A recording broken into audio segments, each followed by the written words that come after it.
Welcome to the Play Bala. I am super excited for our first video guest on the podcast. We have Anna Molinari. Anna is a young New York City-based designer with a passion for sustainable fashion design. She is most known for her use of trash and secondhand materials in her innovative and groundbreaking designs. Anna thinks of her garments as a platform to spread important messages beyond sustainability, including social injustice, current events, and human rights, amongst others. Her career and beliefs can be summed up in one quote: "We don't need new clothes. We just need new ways to do them." You can learn all about Anna and her work on her Instagram at Anna Mo, that's ANNAMO.1, or at Instinct Brand. Let's check it out. Anna, welcome. Thank you. So nice of you to be here. It's great to be here. I'm excited. How's your day going so far? It's going well. It's hot. Hot. But what's new with that? Yeah, here in New York City, you walk and you start sweating from the bag prints and everything. By 10:30 a.m., I already spent $200 somehow. Yeah. It's New York. Smoothies, bagels, croissants, $58.95. Yeah, exactly. I actually want to jump right in because play and playfulness, as you know, is very dear to my heart. But I'm also aware that there's a history behind all of this idea of play. And I really dug into the books and I found this Dutch historian and cultural theorist, and I want to read a quote to you, and I really want to get your thought and your sentiment on it. And so his name is Johan Huizinga, and he's from the early 20th century, and he wrote a book called Homo Ludens. Johan says, "Cultures of the world arise and are born in the form of play, and are played from the very beginning of life itself. Even those activities which aim at the immediate satisfaction of vital needs, like seeking out food, shelter, water, clothing, tend to take on this form of play. And it is through this playing that society expresses its interpretation of life and the world." Let's let that land for a moment. As I read that quote, it makes me feel like play predates all of our constructs, the things that we believe, all of our social cues, as if play is before culture, before even, dare I say it, like the cosmos, like before everything was formed, there's this feeling of play. And it makes me think about your work as a designer, how you take these objects and play with them to make them a dress, a bustier, a top, a bikini, which I think is really, really awesome. But back to the quote, Anna, when you hear this idea of play predating culture, what does that make you feel? What resonates with you? What do you hear? What sort of sentiment do you have? Well, I think that play and playfulness is sort of an innate human feeling and function. I don't know. I wasn't there during the caveman times, but I would imagine that they would laugh about things here or there. So I would think that play and playfulness is just an innate part of being a human. And things get in the way of it, obviously. But I think, especially when we look at history, that quote makes me think of, especially with clothing, you can see what was going on culturally, politically, socially at any given time based on what people are choosing to wear on the outside. And I think that there's a playfulness about that. And also, it's just a huge sign of the times. And I think I really resonate with that quote in terms of fashion especially and what people are choosing to put on their bodies over time. It's like the environment shapes how we feel, and then the clothing that we put on. I mean, we even talked about like sweating in New York City and like, what do I need to do to move through the day today? Even that could be a form of play, but thinking about how we move through society and how society shapes us, even play in that way kind of informs us before we go about the world. That's what I'm hearing you saying a little bit. Yeah, completely. And every single day when you get dressed, that's a choice that you're making. And that's been a choice that people have made for years now throughout history. And granted, it's been kind of informed by whatever is going on culturally, but that choice of what you're going to put on, I think, is a choice of playfulness, or it could be. Yeah, absolutely could. Which again, Anna, makes me think about your work and quite frankly, like the way you approach design is extremely non-traditional, if you don't mind me saying. Yeah. But it almost feels to me that you're answering this call, right? Because I don't know the world that well, but there are not many, if any, that are actually playing in the way that you do. Playing with shower curtains and making tops and using soda bottle caps and trash bags and all the great things that you do. Like, I feel that you're answering this deeper inner call. One, do you feel that way? And two, where do you feel this deeper inspiration is coming from? Not so much the day-to-day inspiration, but like more closer to your upbringing, closer to like when some of those fresh ideas started to flow inside of you that said, I could take this thing and make it this amazing thing. Yeah. Well, it all kind of, my origin story, it kind of all started when I was a kid, just using things lying around the house to create clothes. Because I had this feeling that I'm going to be a fashion designer someday, as long as I can remember. I know I don't remember anything else. So I would use anything and everything to make clothes. And then as I got older and started learning about the fashion industry and how harmful and destructive it is, I decided to continue down that path of just using pre-existing things to create clothes. And yeah, I think that it does now feel like a call to action. Once I became educated about what the textile industry is doing to the planet, Yes. as well as just global warming in general and what that means for us. Kind of tying it back to that quote, I want my pieces to be a sign of what is going on right now in the planet. And when people look back at my designs or see my designs, they associate it with the harm that's happening and finding ways to try to decrease it. So it does feel like a duty of mine to only use pre-existing materials and to kind of spread awareness that you can do that and that you don't need anything. We have everything that we need. The issue is that we have more than we need. So Way more. yeah. And it almost as if you are not only tapping the materials and things of the world, but you're also showing people, yes, you could go to the garment district, or you could totally look on the floor and you might find something really cool. Yeah. And we talked exactly. about that a little bit too.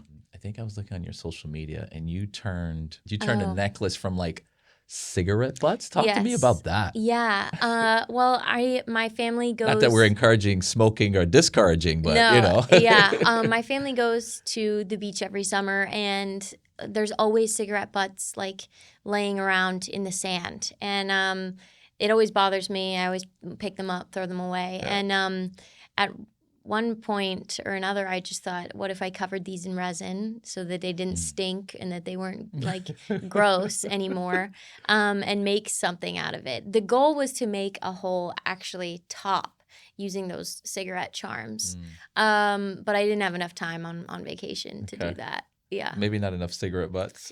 Oh, there's plenty. If you, now also the curse of what I do. I'm not laughing, but you know. Well, the curse of what I do now is that I clock every little piece of trash or litter or anything, like, because now that I collect it, I'm just way more aware. Yeah. So I clock it all. That's so wild. That's so wild. I want to go back a little bit to your upbringing. Were you always around creative folks in your family? Mom, dad, cousins, sister, brothers, uncles? Was creativity something that was naturally around you? Did you find it? Did you get it from TV media? Like, how did creative inspiration come to you? And the reason why I'm asking is I wasn't raised around a creative environment. It was something that I just sort of like pull this and pull that. I'd be in class and sketching on the side of my notebook. And then over the years, I started to play in paints and started painting and all these different things. So I wasn't necessarily in a creative family per se, but I'm curious about you. My dad definitely was not creative. My mom would always do crafts with us as a kid. And so would my grandma, her mom would do crafts with us too. So we kind of had a little bit of craftiness in the family on my mom's side. My mom and grandma gave me an old Singer sewing machine when I was like 8. That's amazing. And but something my mom and dad both did was they watched Project Runway like from the beginning together. Wow. My dad likes Project Runway. Okay. Go Dad. So I had watched like a marathon of it up in our little playroom with my sister one day when I was 8, and I found some old scrap fabric because my mom would make our Halloween costumes. And I pinned together and hand-stitched a little top on my sister. Poor girl, I probably pinned her like 10 times, her little baby belly. Yeah, so that was kind of the birth of my like creative process. Yes. Was watching Project Runway, and then also having on my mom's side this craftiness kind of passed down. Yeah. So let's zoom in a little bit tighter just for everyone for a second, because you talked a little bit about using things around you and tapping the universe that's here. We talked about cigarette butts. We talked a little bit of things.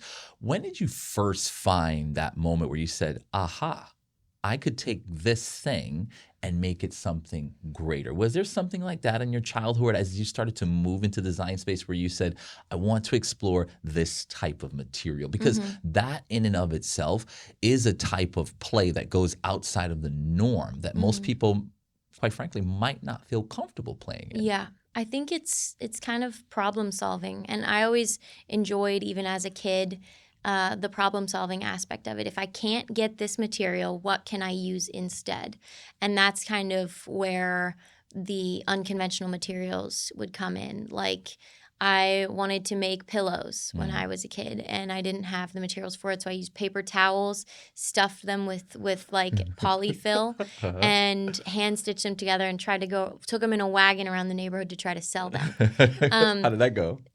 I feel like people were feeling really nice that day, and they felt probably sorry for me. But it was your lemonade stand. Yeah, exactly. These paper towel pillows. Right.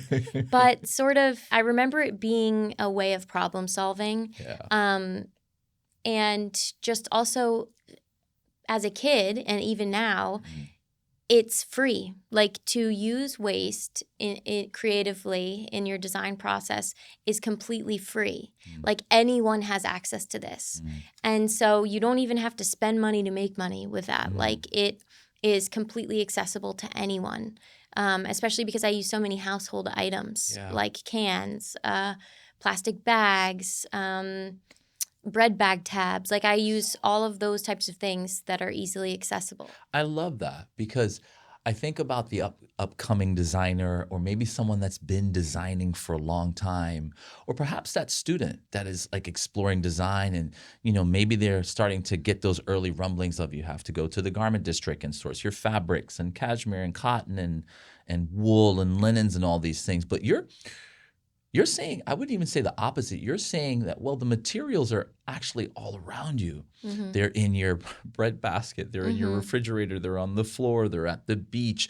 That's so encouraging, because you're also saying it doesn't cost anything. Yeah. You can start weaving something together. You got me thinking about, I wonder if I can make a necklace with, bread tabs. Not that I would wear that. That's not my style. But I think what's really cool about that is, it's encouraging to say you don't have to wait to start something. That's like the entrepreneur that I hear in you a little bit. Yeah. I kind of had that sort of brain since I was a kid too. I always remember thinking of, how can I turn anything into a business? And so, like, for instance, the paper towel pillows, or I used to make and sell American Girl doll bedding sets using like thrifted fabric. Yeah. And I feel like that the business aspect of things, and how can you profit off of things, or how can you benefit in some way from your creative process,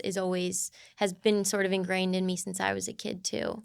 That's so cool. I think about, because I've learned so much about you over our conversations through your social media, and the one picture that's in my mind is the guitar pick. Right? Like, one, I'm curious, where did that come from in creating that beautiful top? But two, like, what was the part of you that said, I don't have enough of these. I need to order, like, I don't know, how many did you use? Like a few hundred maybe? Hundreds. Right? Like, where does that come from? Like, what is that call that says, I need 1,000 of these or a few hundred of these to Mhm. complete what I like. How did you get to that point where your vision became clear enough to say, I'm going to make a top out of guitar picks? Mhm. Well, that one actually that idea was born because my boyfriend's best friend is a rock star. He has a rock band here in New Uh-huh. York called the Telescreens. Shout out Telescreens. And he has a girlfriend who loves to dance. Mm, And I was thinking about how musicians are always losing picks, like mm, left and right. uh-huh. And I was thinking, I bet I could find people who collect these on eBay because Mm, that's where I find people who collect everything. mm, Sure enough, I found tons of sellers who found and were selling old guitar picks that they had collected. mm, So I bought a bunch of those, and then along the process, sometimes I'll realize, oh no, I don't have enough, or oh no, these colors aren't working, oh no, and then I'll have to hit pause, order more, and kind of do it intuitively. mm. But the idea for that top was to make a rock star girlfriend look. And that was kind of the inspiration for that. That's so cool. Yeah. That's so cool. Let me ask you this, Anna. Let's shift a little bit because you talk as if this flows so naturally, so seamlessly. You get up, if I'm painting a picture of you, I'm like, she gets up and she finds a cigarette butt or finds a bread tab or finds that guitar pick. And I have this vision of this top, of this bikini, of this dress, of this bustier, and I just make it and it just comes together. Like it seems like you're perfect. Like you just like have this vision and it just goes right there. And not that I'm painting this picture of perfection of you, but I think what's really interesting is the design process and some of the things that you might go through. Is it that you're waking up and saying, yes, I know exactly what I want to do and it's super clear to me? Or is it mildly clear? Or is it very clear, but then the path is not necessarily clear? Like, are there obstacles? Are there roadblocks? Are there moments of frustration or tension or even anger as you're getting to this point of perfection? Like, Hmm. is there performance where you're just moving through it, or is there stops and starts and gaps and pauses? Because even within all of that, there are types of play and playfulness. What do you think?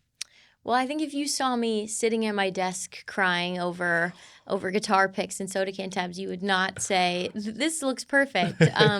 But pretty much how my process goes every single time is that I'll get an idea. Mm, Usually while I'm like on a long walk or in the shower. Those mm, are my idea times.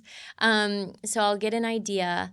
I'll get really excited about it, passionate about it, order the materials or go find the materials, or just collect them. mm, Uh, and then I'll get going on the process. And then always early on to halfway through, there are kind of hiccups because anybody who builds things knows that, or anyone who designs things or creates things with their hands knows that the process is not streamlined. Like you need to problem solve and finesse your mm. way through it to achieve whatever is happening in your head. And often I have to change what is in my head depending on how things are working.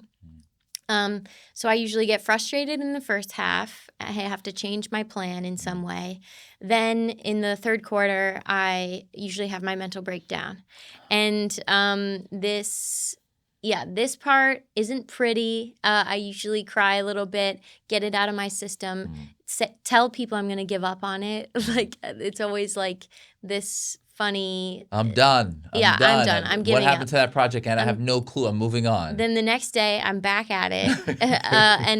If I have a third quarter breakdown, I know that I don't need to change anything. I just have to push through and finish, and then I'll like it again. This has happened to me enough times that I know how my brain works. And so then in the last section of it, it all starts to come together, and I'm like, oh, what was I crying about? This looks great. And then I'm happy about it in the end. So it's kind of an emotional roller coaster, and there are physical obstacles to overcome in terms of the construction process of any piece. And it's never easy just bringing a vision to life and making it a tangible, real thing that looks exactly like how it was in your head. And so as a perfectionist, I think that's why I get so emotional during the process, because more often than not, things don't go according to plan, or the construction of things isn't as simple as I think it's going to be. Yeah. So it's a very imperfect process to get to what comes out to be like a pretty awesome result. I want to zoom in just a little bit tighter because I resonate with that so much as an artist myself. Like, I will go through something and I made what I thought I was going to make, and I step back and look at it and I'm like, all the doubts rush in. This is ugly. No one will buy this. I don't know why I made this. I used the wrong colors. This is not exactly what I wanted. Put it aside 1 year, 1 week, whatever it is. And I come back, I'm like, oh, now it's complete because I can do this with it, or I had some life experience, or I did this amazing thing and I got clarity, or whatever it is. So there's that pause. And I have my process of unblocking myself. I'm curious a little bit if you'd share, mainly for those people that cannot conquer that moment where they break down and don't revisit. They break down and put away, sometimes forever. You know, they have those hobbies, they're doing that thing, they're playing that instrument, they're painting, they're designing, and then they stop. They lose their sense of individuality in that moment and then resume whatever life was like. And so my question to you is, what are some ways that you unblock yourself? What are some ways that you either go through that wall, those obstacles, or go around or deconstruct? Like, how does Anna rise to the occasion where you're crying on the table and experiencing these emotions, but then you get through it, as you say, and move on and create it and finalize it and then on to the next? Like, what can you share a little bit of that? Yeah, well, I am not a giver-upper. I've never given up on anything in my life. Yeah. And I think what's so important is giving yourself the time and space to step away before you give up on anything. And I think that that's just one of my fundamental values that I think makes me successful as a designer, because I will see everything that I do through. And I think that's really important. Creatively, I just think it's so important to put time and space into every project that you work on. Absolutely. Especially if you're critical of yourself. Like, you need to critique yourself and then give yourself the time to think and absorb that critique and problem solve and figure out a way to overcome it. So I really think that it's important to find ways to give yourself that space, and whether that's through like exercise or through making a hard stop time of 5 p.m. I'm going to go hang out with people for 2 hours, show them, talk to them about what I'm going through, show them pictures of what I'm doing, and then return to it after. Whatever, there are different coping mechanisms that you can use during the creative process to avoid stepping away from things permanently. Because I think if you have a good idea, in terms of design and creative process, Yeah. I don't think there are any bad ideas, especially if you give yourself the time to revise it. So yeah, I'm a big advocate of not giving up on anything. You can pivot, you can alter it, you can take a break, but I think if you have an idea, there's something so healthy about executing it in some way or another at some point. I think something that you said is so important. And you talked about creating that structure, those stop marks, that, you know what, it's time to go hang out with my friends. It's time to go have dinner. It's time to go do something else entirely. Whatever it is, go hang out on the beach, go watch the sunset, go watch the sunrise, go for a run, go for a walk, go exercise, because that is also a milestone in and of itself. So as that frustration builds, you're in that frustration, or maybe you're completing something, it's like, this is the perfect time to pause. And you're talking about pause in a really beautiful and structured way, meaning pause sometimes can be, I'm frustrated, I'm throwing everything down, and I'm walking away from it. We talked about that. We share that. But also pause can be like, you know what? I feel great about where I am, or I don't feel great about where I am. but I'm going to pause Yeah. anyway. And I think that's so important that you say that, because most people feel like they always have to push through. I sometimes feel like I always have to push through. Mm-hmm. But I also realize the importance of this is a healthy time to take a break, Mm-hmm. right? Yeah. Yeah, because there's also, on the other end of the spectrum, there have been times where I've been just pushing, haven't stepped away, just kind of like one track mind. I'm gonna finish this, and then my physical health actually like will deteriorate. Mm. You know, like you get sick, you're exhausted, and even though you're creating exactly what was in your head, the whole process is panning out, whatever. It is physically taxing sometimes. So I think even if you're doing well and if you're working on something that you're really excited about, it still is important to have balance and boundaries in terms of the creative process. Would you say that having those moments of boundary are also a part of play? That's a good question.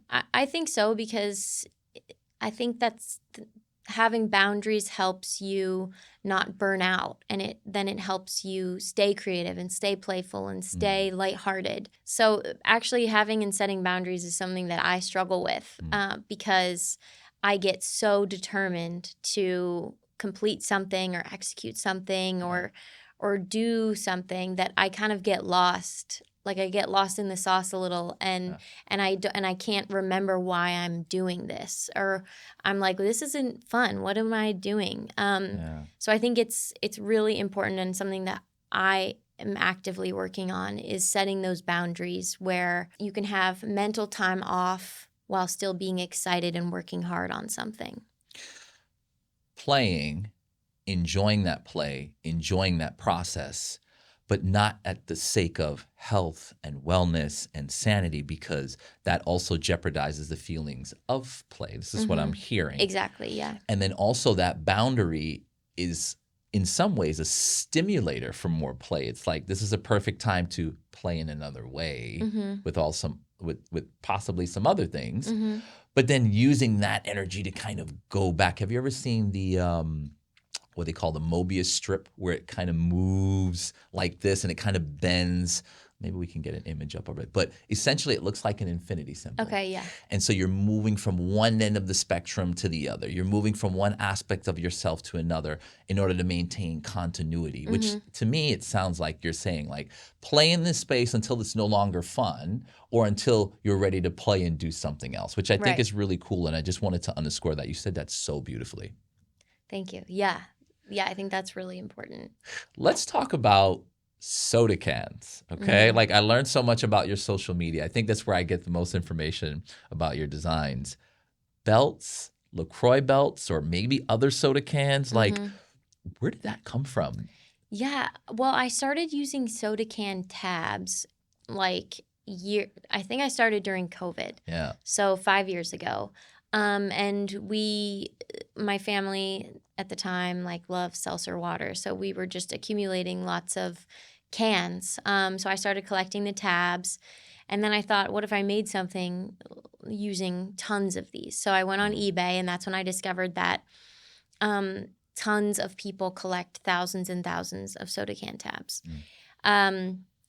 I think it has something to do with, like, the Ronald McDonald House and money for charity.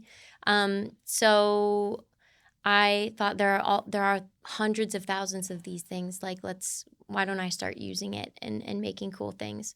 So that started during COVID, and they're a great medium because they're very lightweight. Aluminum is so lightweight. It's flexible. It's bendy.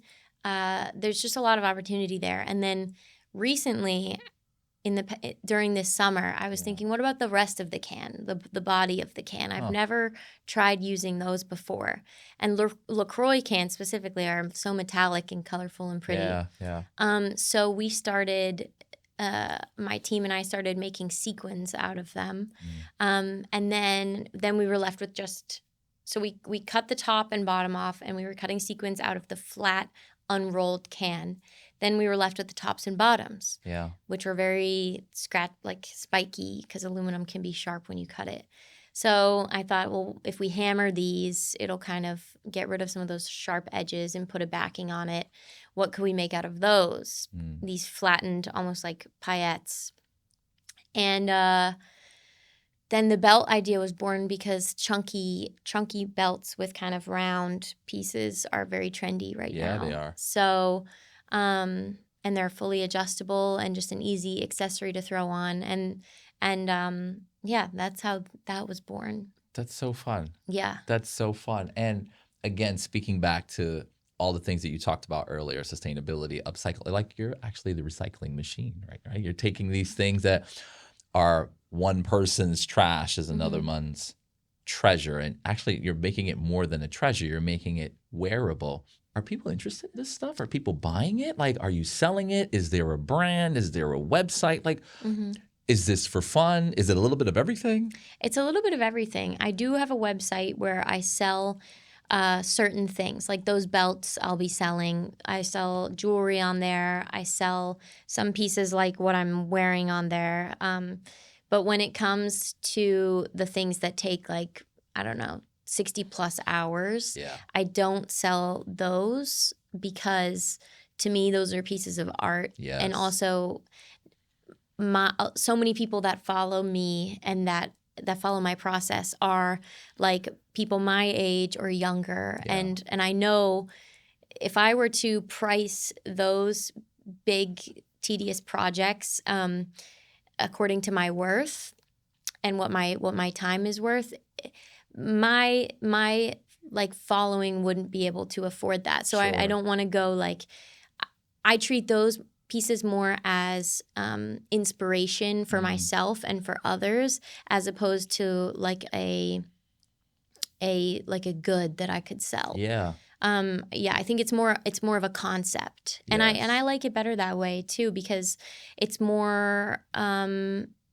like those crazy, when people sell things like that, I feel like it's out of touch because only so many people can afford it, and also it seems like a commodity. And I just think I like that my things are conceptual and inspirational, and they're just an idea, and that other people can pull from those ideas. You talk about something really interesting, and just thinking about the fashion world in general, and you're already doing this naturally, where you realize there's a customer for your brand, for your items, for your goods, but also there's this part of you that spends hours and hours and hours creating, yes, wearable, but truly art.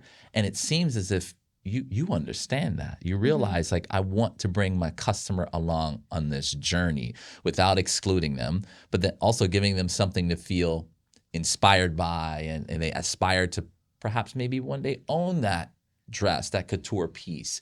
And it's actually afforded you some acclaim to be able to dress certain people in the world, which I think is really cool.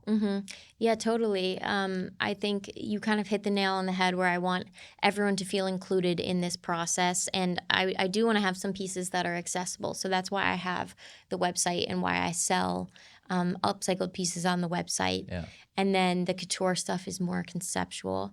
But what's cool about working on these conceptual projects is that then I sort of have them in an archive, and then stylists see them through social media and reach out, and they will pull those for events, for high profile people, or for photo shoots or anything like that.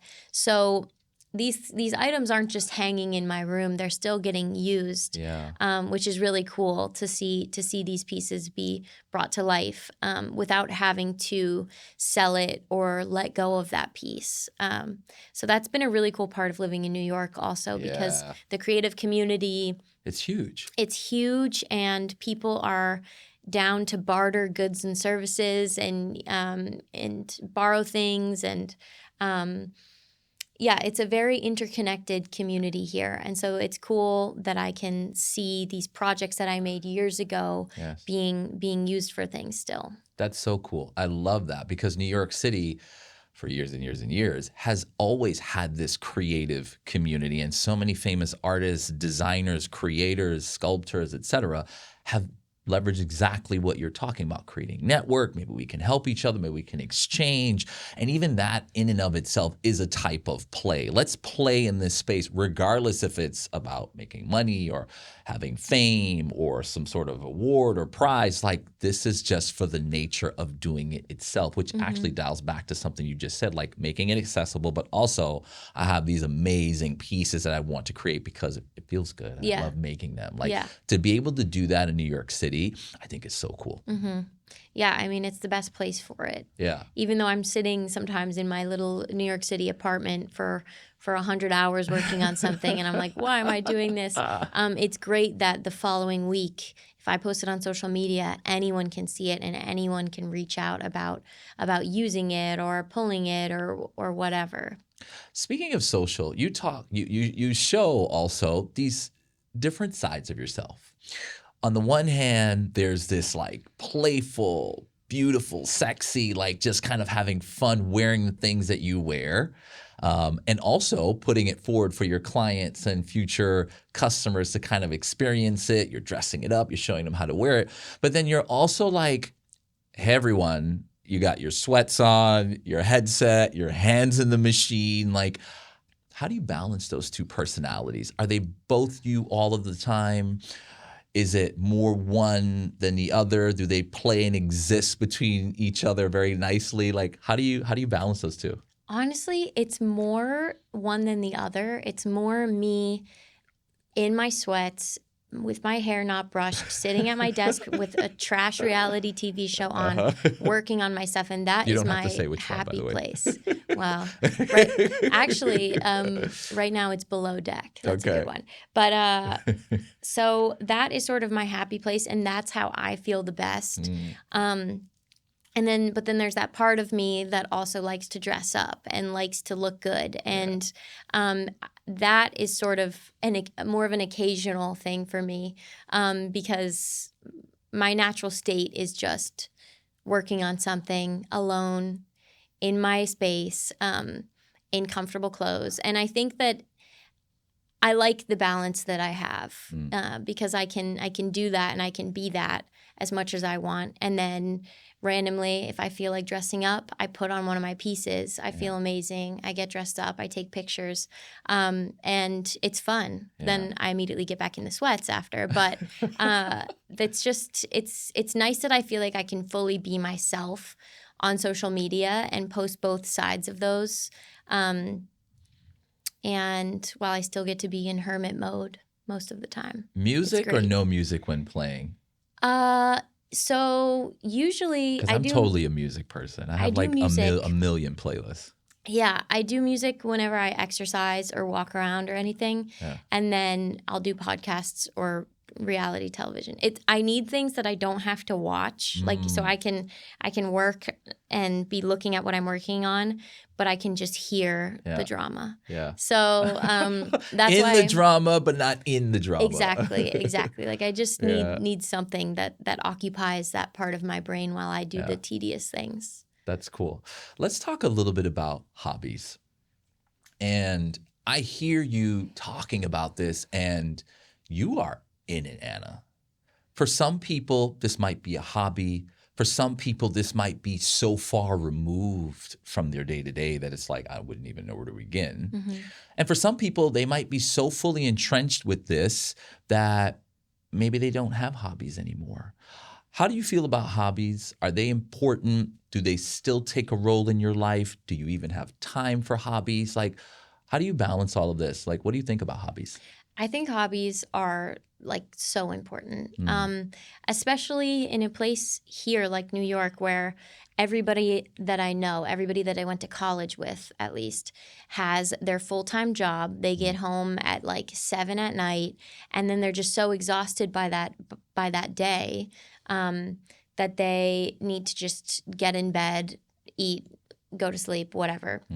Business as usual. And I see with those people, they don't have that like light in their eyes, or that like passion, because they're very much caught up in the sort of mundane American work life. And then whenever I hang out with my creative friends or or even my office job friends that do have hobbies, I see they show me their project that they're working on and they're so excited about it. They show me the earrings that they made that they're wearing out when we go to the bar, whatever. And you see that little like a spark. Yes. And I think it's so important to have things on the side of whatever you, I guess I don't know how you would define a hobby, but it's something in my head that is on the side of whatever you do to make your living. And I think it's just, as an adult, I think it's so important. And I would suggest to people that don't have a hobby to try having one, especially things that you can physically create, because there's something that it does for your brain to see the end result and to finish something that, even if it's just at night after work, you learn how to crochet and you do like 30 minutes of crochet every night. When you finish whatever you're working on, there's something awesome and unique that happens in your brain, and that feeling of accomplishment that I think is so healthy, despite whatever your day job looks like. So yeah, and then for myself, my line between hobbies and work are a little bit blurred, because I'm lucky enough that I get to kind of do all of my hobbies all day. But I guess things that I do that feel like hobbies are whenever I learn a new skill or a new technique. Like, for instance, I learned how to chainmail from a YouTube video. Anyone can do it. So many of these things, anyone can do. Tell us what chainmailing is? Chainmailing is kind of a process of connecting little circular metal jump rings to create, like, I guess you'd call it maybe like a textile. Or what's a jump ring? Just for jump everyone? ring, it's just a little metal ring that has an opening so that you can open or close it. Okay. And so with chainmailing, you're connecting all of those into a big sheet, and it's very flexible because it's all just it's hundreds and hundreds of little rings. And it's just, once you watch the YouTube video, test it out, you get it, and it becomes a mindless activity or a great hobby. And it's something that I didn't do before. So to me, that's kind of a hobby, because it's also no one's paying me to do it. I'm doing it for fun. Right. It's a new skill that I'm chipping away at, that I'm trying to get better at. And that makes me happy too at night when I finish my creative projects that I have to do to work on these ones that feel fun and fresh and new, and like I'm still improving at them. Yeah. What would you say to the person that maybe they don't have any hobbies? Maybe they are not even sure how to approach it because there's so many things to choose from. I could be a writer. I could be a painter. I could crochet. I could design. I'm overwhelmed. I don't know where to start, but I do know it's important for me to have a hobby. What sort of encouragement or what sort of tips could you share for someone like that? I think it can seem daunting because it looks like it's like you said, where do you start? But I think that just putting away like 30 minutes each night, even watching YouTube videos of people doing certain things so that you can get an understanding of what that process is like. And that could be like your hobby research, or get a crochet needle, test it out for 30 minutes one night. Just kind of trial and error. Everybody has 30 minutes. Yeah. And then another thing that I think is really helpful with hobbies is involving friends and grabbing a friend. In my apartment, my roommate, she's like an also accountability partner. Yeah, totally. Yeah. My roommate is she's a full-time fashion designer also, but she works in the office and she gets home and is really tired and needs to sleep. But she has all these projects that she wants to work on. She has a great creative brain. So sometimes we'll do what we call wine and design night, where after work, like after the work day, we will sit and have a glass of wine and pull our individual craft or hobby or project out and work on them together in tandem. And that's kind of fun. It's just always fun when you involve other people, and I think it helps you get out of your head a little bit, because it's easy to overthink things like that. Am I choosing the right thing? Am I even going to like this? Like, what's the point? I'm exhausted. I just want to go to bed. Yeah. Having another person there, especially a friend, I think makes it a lot more fun and lighthearted and playful. And a partner in crime. I remember when I first started painting and I didn't have a website and I honestly didn't know what I was doing. I would just like talk about it. Let me just show this to somebody, regardless of what they thought. Really cool. That's nice. It's just like keep showing it, keep talking about it, because it does create that sense of accountability. Like, because that same person might turn around and say, Anna, how's that project going? Or whatever happened to that painting? What happened to that thing that you spoke about? And it, in some ways, it's a little pressure, but also it's like, I guess I better be working on that, right? Yeah, keeping your friend updated, like, even though you don't have to. It's not like you're going to get graded on this or in trouble if you don't finish it. But by having your friend involved, it helps you stay accountable, and it encourages you to continue working on it because you want your friend to see the finished product too. Yeah. You have so many great insights, Anna. There's so much that you have shared today. You are doing so many wonderful things in the world. Thank you. Very inspiring how you approach design and curiosity and exploration. Like for me, I'm going to say this, you don't have to say it. I truly believe that you are the embodiment of play. You're taking things that people have relegated to trash and garbage and maybe, quite frankly, waste to add into the world. And not only are you purifying the world of this waste, but you're saying, I can make this beautiful, beautiful object. And I think there's so much more for you. There's so much runway ahead for you, which I think is incredible. With all of that, what's next for you? What's on your mind? Do you think about the future? Do you think about goals? Is it more about just staying present and focused on what you're working on? Where are you? Yeah. Well, first of all, thank you for all of that. That's very kind. In terms of the future, I have a lot of anxiety about the future regarding the state of the planet, regarding, like politics, regarding culture, anything.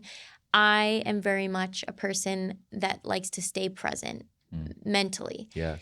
Because then whenever I think about the future, I start to think about the what if questions. And especially because my career path right now is not linear. I don't know where I could be in a year. I don't know where I could be in 2 years. My career is very dependent on social media. Am I going to age out of that? Like, there's a lot of things that make me anxious about the future, and that I don't feel productive whenever I try to plan for, because who knows what's going to happen. So personally, I like to stay present and just take it day by day, week by week. And I think that helps me, that opens up my brain to more creative ideas, because I'm not stuck ruminating over the what if questions about the future. So I think it's important to have a general plan of, like if social media goes away, or if I become totally irrelevant really fast, or people, if God only knows what could happen. Like I would imagine that I would apply for a job in the fashion industry or something. Like I think it's good to have a general plan like that, but not to overthink the future. So long story short, I'm very much a day by day, week by week. Even 2 weeks ahead is stressful to me. So I like to keep it. I like to keep it very present. I think that's so inspiring too. I'm like totally the super planner. I'm like, what does 5 years look like? And me, in this very twisted and odd way, it kind of adds pressure for me to kind of like figure things out. But I think you offer a fresh perspective, because I think there's so many people that feel that, like, oh my gosh, 1 month from now is too much. A year, 10 years from now, what's your 20-year goal, 5-year goal? You're like, I am here in front of me day by day. And I think that is super important, and we cannot lose sight of that. So while it's important to plan and have goals, and some people do it, you don't really operate like that. Yeah. You might have things you want to aim for, but the reality is you'd love to stay present. And I truly believe that presence over performance, really just being in the now, staying in the now, and really living in that moment is also sort of playful. And it goes back to that quote of, being present in that place so much that you create the world around you, almost as if the world is now in service to your play and you're playing back to the world. So it's like Right. one service happening back to the other. I'm getting a little philosophical on you, so forgive me. But does that make sense? Yeah, totally. And I think, like, I don't think there's anything bad about being a planner and planning the future down to a T. Every person is different in that way. I just, especially in the creative industry, you just really never know what can happen. And I wouldn't want to be in a position where I was so passionate about a specific plan. And if that plan didn't work out, I would want to avoid that heartbreak and that struggle. So every person's different. I don't think there's any wrong way to go about it. But yeah, that's kind of where I stand. What's the one thing you'd like to leave with our listeners today? I just think it's so important for everybody to know that they are capable of being creative and doing any sort of creative project. Like, you have everything and it's available for free around you. And it's easy skills that anyone can use. Anybody can make a top out of soda can tabs. Mark my words. Anybody can do it. I might try it. I don't know. You should. You just literally look up a YouTube video. Anyone can do it. Yeah. Okay, rapid fire. Listening to music or dancing to music? Listening. I can't dance. I cannot I don't dance. believe that. I can't dance. Chocolate or candy? Chocolate. Smoothies or juices? Smoothies. Coffee or tea? Coffee. Sleeping or staying awake? Staying awake, watching reality TV, and working on my projects. Anna, you have been an amazing sport today, an amazing set of entertainment with so much insights, so much knowledge, and really just so many great candid shares about you, your upbringing, your family, your process, and really just being open and honest about how you approach the world. I think it's beautiful. I think it's inspiring. And I just want to thank you for your presence and your share today. Thank you so much for having me. These questions really got a lot of things stirring in my brain. And I think that they're great questions that everybody should be asking themselves. Yeah. If you ever make a dress or a top out of air, then I'm like, I want to see this thing. And then maybe people will start wearing that too, right? Yeah, especially in New York. Yeah. Well, thank you so much for joining us. Thank you too. Awesome.